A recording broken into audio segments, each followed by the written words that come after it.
dalawang oras na kami nakabiyahe puntang Tabaco to Sorsogon, almost 1:05. So malapit na tayo.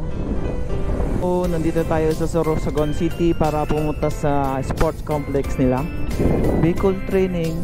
So yun mga ha? Saan? Uy!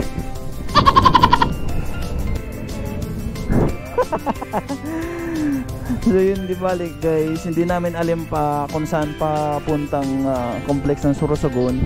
At yun nga, ngayon nakalampas na kami at babalik kami.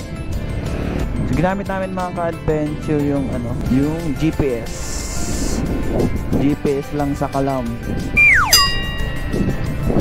First time natin dito mga ka-adventure pumunta after natin sa barko nagtrabaho. So this is my first time pumunta dito sa Sorsogon City, sa complex sports complex nila na parang Coliseum. So yun.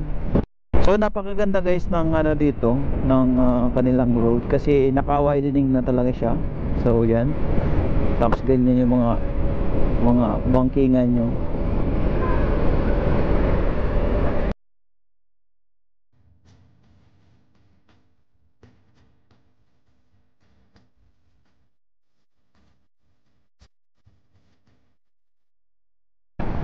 So what's up mga ka-adventure? So yun nga mga ka-adventure, nandito na tayo sa Sorsogon, sa Sorsogon Complex. So yan, makikita natin yan ang Sorsogon Gaming. So after 2 hours natin mga ka-adventure magbiyahe ay nandito na tayo. So galing tayo ng Tabaco.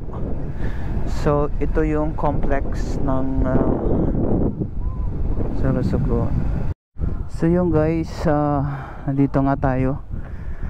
Napakalaki tayo. Maganda talaga siya, yung view niya. So yan. So yan, kasama natin si D-Mars as usual ang ating motor. Yan, CBR at Aerox.